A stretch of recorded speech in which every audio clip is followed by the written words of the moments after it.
everybody, and welcome to Project HR, a podcast dedicated to building better workplaces. I'm your host, Beth Pilgreen, and today we're talking about how to connect with your employees and support them in times of crisis. The COVID-19 pandemic is certainly something that will be studied and analyzed for years to come. I know companies are communicating with customers right now, but how are they connecting with their employees? With the overwhelming amount of information employees are receiving from every direction, it's difficult to know the right approach to your own message. You do it wrong, and you can truly alienate employees. Happily, Jennifer Orechwa is here to help guide you to the right ways to connect with your employees in times of crisis. Jennifer, as you may know, is one of the owners and is the Chief Operating Officer of Projections. Together with the Projections team, Jennifer has spent nearly 3 decades helping companies connect with and engage employees to achieve their goals. Jennifer, it took us almost 6 months to have you on your own podcast, so we are so pleased that you could join us. Thanks, Beth. I'm super excited. I really felt that this topic was too important not to have a conversation about it. So many of our clients are reaching out to us right now wondering how to connect with employees. So I bumped my good friend Nick Calm with Reputation Partners, and our listeners are just going to have to wait for his episode next week. Wonderful. Well, before we get started, one thing I want to remind our listeners is that if you're listening in the car, don't worry about getting everything written down. We've done all the hard work, listened back to the episode, and taken notes for you. And they'll be available for download in our episode companion guide. Okay, Jennifer, first question for you. We're, of course, seeing a lot of messaging from companies to their customers. I saw someone comment on social media the other day, "Oh, good. I was wondering how every company I've ever given my email address to is going to handle the coronavirus."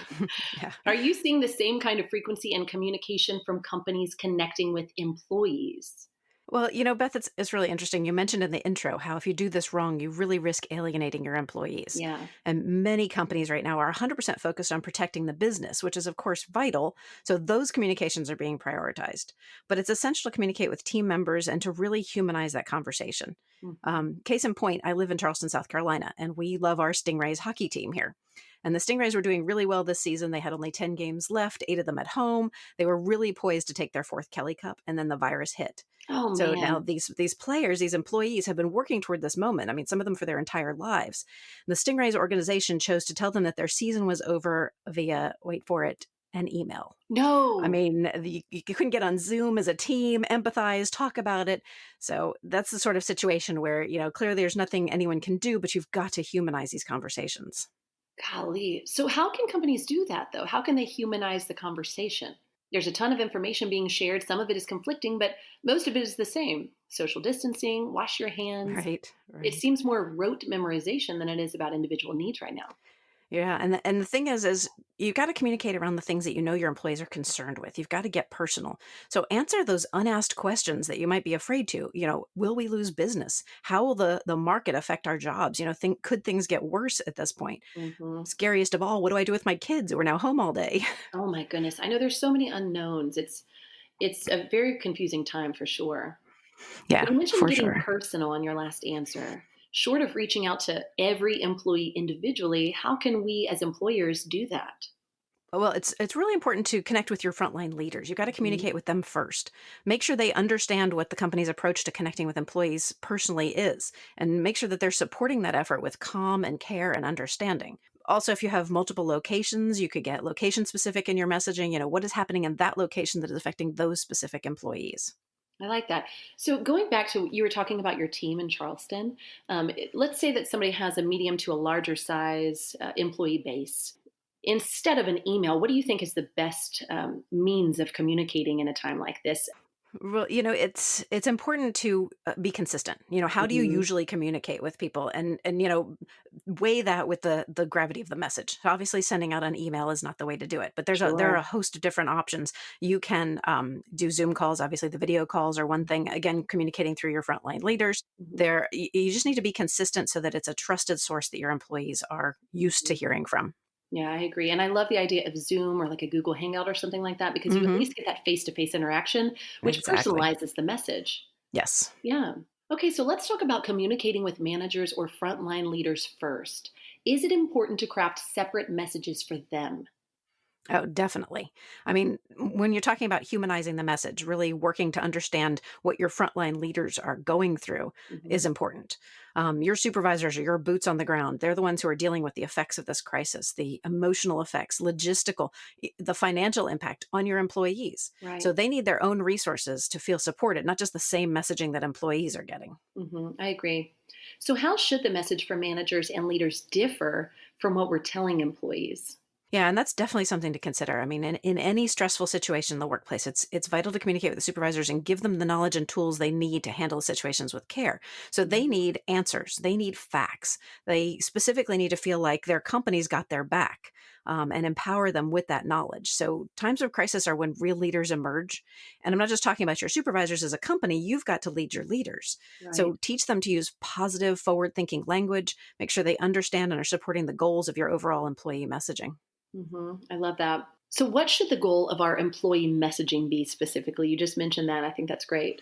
So that's the one thing that we're encouraging all of our clients at this point to keep in mind that the goals are kind of twofold. There are both short-term goals here and long-term goals. Hmm. So first, in the short term, we want to provide reassurance to our team members, demonstrating to employees that our company's mission and our vision and our values will support us during this time despite the crisis. This allows employees to feel reassured that the solid foundation they know hasn't changed. But then we also need to think about the long-term goals, building trust between employees and management during and even after the crisis.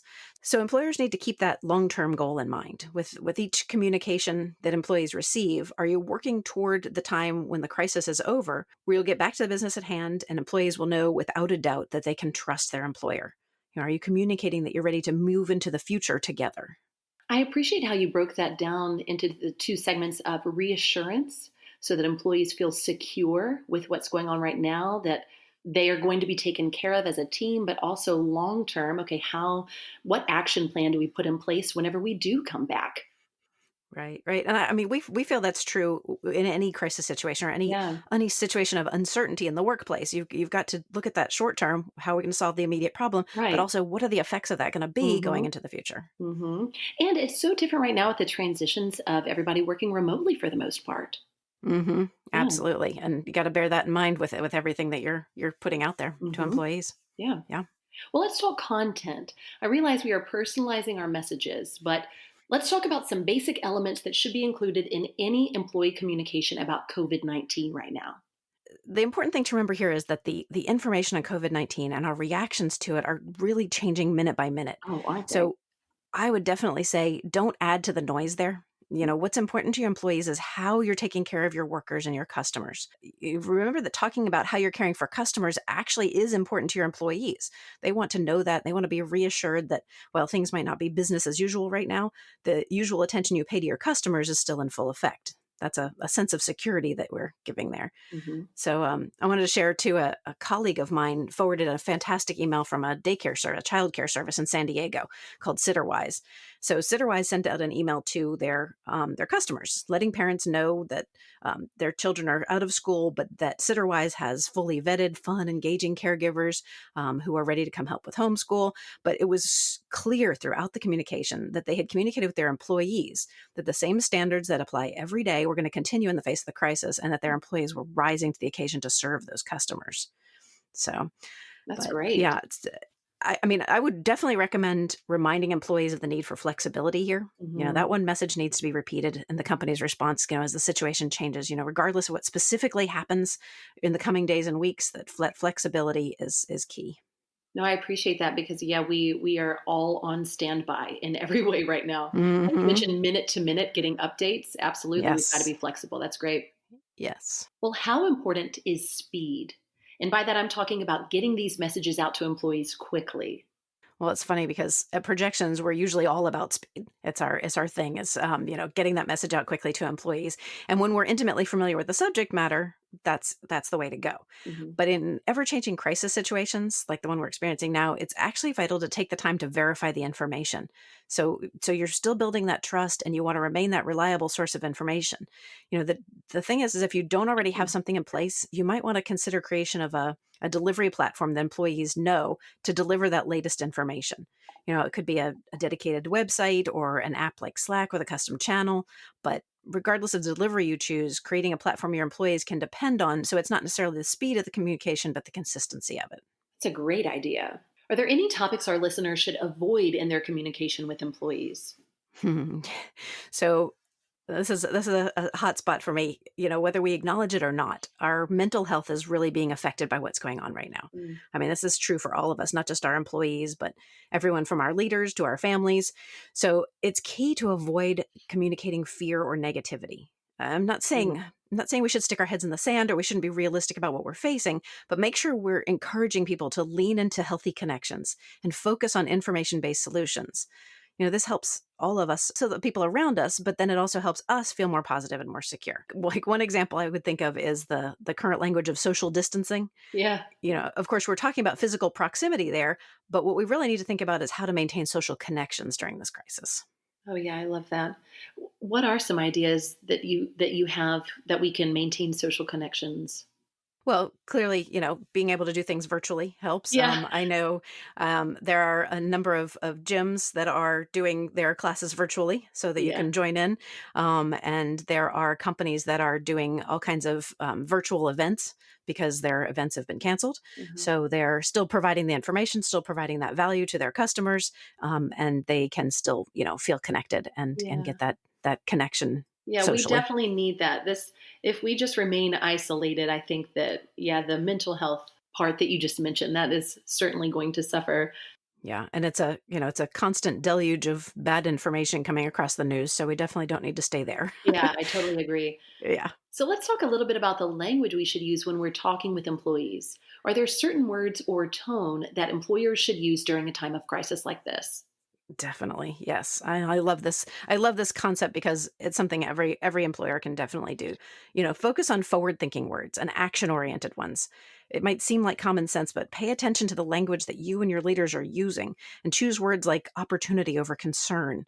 Think about how to use positive, future-pacing language. I talked with another business leader late last week about one of their frontline supervisors who had somehow begun starting every conversation with the phrase, see what the problem is, and Ooh, that's just a negative tone right out of the no, it gate. is. So that's just not the way to go. So pay attention to the language that you're using. I've actually got a free guide to internal communications during a crisis that I wanted to offer to the Project HR Oh, listeners. please So we're do. going to post that. Yeah, we're going to post that for download at Projections Inc. /communication guide for everybody to download. Wonderful. And I love the idea that you were just mentioning about forward thinking and even talking about, when we get through this, when we meet together again, because that will happen inevitably. Exactly. But that's a way to kind of change the perspective and take a positive spin because we are going to get through this. Yes, and Yeah. and action oriented, forward thinking. That's the way that you put a positive spin on what's going on here. We come up with creative ideas of how to solve those problems. Like the companies that I mentioned that are doing their events virtually. Yeah. So things like that. I love that. Coming up, we'll talk about how to address the tricky topic of two-way communication during a crisis and how to deal with being suddenly thrust into a world of remote work. So stay right here. You're listening to Project HR.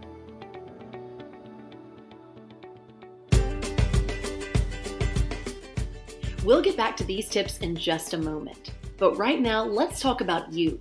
Because when your company is going through any kind of crisis, you need to know that your leaders are in alignment.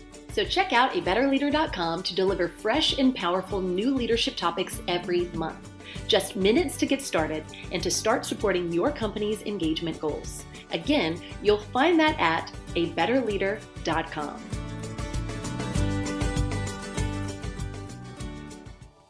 We're back with Projections COO Jennifer Orechwa talking about how and what to communicate with employees during the COVID-19 pandemic.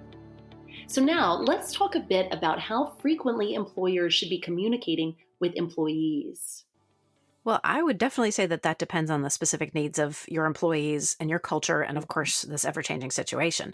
There's no magic formula of how often you should be talking to your employees, but the important idea here is to go back to the fact that the goal of all your communications is to build trust. So if suddenly you go to daily updates when you usually connect with employees once a month, you're just going to add to the anxiety. So be sure that the frequency matches the tone and the relevance of your message. By that, I mean only send communication as it's relevant to your company and your employees. How can our listeners address the need for two-way communication? During a crisis, how can we give our employees an opportunity to talk to us? That is a difficult question, but we actually address this issue quite often with a lot of our clients. And in times of uncertainty, it's incredibly important for employees not to just be informed, but also feel heard. That said, you don't want your HR team overwhelmed with questions and fear, as that can have a negative impact on their outlook as well. Mm. So, what we've seen work very well is a dedicated website just for the topic. Include a simple contact form and allow employees to submit their questions there. So then your team can answer those questions specifically for each employee if they want to. But you can also post a list of the most frequently asked questions. If you That's find yourself great. answering the same questions again and again, you can post that so that everybody has access to that. Well, and in that regard too, if you have a let's say you have a larger workforce, then you're going to be able to tackle these questions a little bit quicker than you would if you were to have individual conversations with every single person. Definitely, definitely, and it doesn't weigh down your HR team Hmm. so much. And one other thing that really an outstanding sort of side effect of this kind of two-way communication is you gain incredible insight into what concerns your employees have right now. Giving you the basis for your next messages to them and allowing you to be really specific and topical and human and timely just all at once. Well, and having the most popular questions posted too, I think that's vital because if you're getting 30 questions in a row and it's all the same, it would be so Right. nice to have that posted just on the front page, whatever the site Exactly. is. Exactly. Yeah. And it's just taking the care and making sure that again that's human. Yeah. It's not answering the question by computer, but it is making sure that everybody's needs are met. Yeah, and that you are communicating and you are hearing them Yes. and putting that info out there. Mhm. It's a great Yep. idea. Well, Yep. another issue many of our listeners are now facing is that of remote workers. Yeah. Communicating with team members who aren't on site can be a real challenge. Excuse me, I mean opportunity even. Right. What do you think Right. about that? Well, both leaders and employees have to make adjustments to make remote work work. With school closures and as our employees take socially responsible measures, building your remote workforce and communicating with them in the right way is definitely crucial. So, what we find is that establishing protocols for communication up front with your remote workers is key. Make sure your remote workers don't feel isolated, make sure that you're providing opportunities to collaborate and interact. There's a ton of tools out there for this now, including Slack, Skype, Google Docs, Dropbox. Mhm. Many of us are used to using these tools and working in this way now. So the real key is just setting the expectations properly. Set up those protocols from the beginning with your remote workers. Okay, so that actually reminds me, you were mentioning flexibility earlier. What would your advice be towards those who are parents at home who are expected to be productive at home while school is now out and they also have to watch their children? What do you have any advice for those who are listening? So that's a really sticky place to be in, and a lot of us are experiencing it now. I talked earlier about flexibility, Mhm. and I think working with your employer and helping understand one another, again, humanizing those messages. Are there ways that your employer can be flexible? As an employer, can we offer them? You don't have to have core hours right now. If you are working at 7 a.m. before your kids get up, and you want to work at 6 p.m. after your kids are tucked in bed, then that's what we do. And so as parents, we need to make sure we're taking care of our families, but our employer can be flexible and allow us to get our work done too. Yeah, I think that's a great idea. And I hope that many employers would take heed to that because flexibility is the name of the game right now. So let's talk about making good use of employees' time when our listeners may be experiencing slowdowns in production or business in general. What options can we offer those employees, do you think? There's definitely ways to take advantage of this time and look at it as an opportunity, not just a challenge. Look ahead. What additional skills can you provide your employees with right now? For instance, some of our more proactive clients who are already using our e-learning are moving up their harassment prevention training, Hmm. or they're working to build their leaders' skills right now, or completing e-learning on labor relations for supervisors and HR professionals. Look ahead. What skills will you want your employees to have when this crisis is over? Mhm. And beyond that, what skills are going to help you protect and grow your business in the future? Because now is the time for organizations to kind of step back, take a breath, and truly learn and grow. Mhm. That's so true. Well, up next, a deeper dive into the specifics of your crisis communication topics, plus, as always, our lightning round.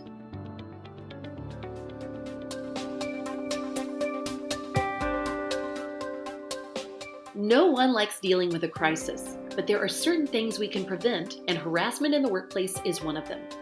Online harassment prevention training is mandated in a number of states. Do you know your current requirements? Download a comprehensive state-by-state guide to the legal requirements at therespectfulworkplace.net And while you're there, check out the Respectful Workplace Harassment Prevention e-learning for your employees and leaders. It's compliant in all 50 states and so easy to deploy you can have it up and running today. Check it out at therespectfulworkplace.net.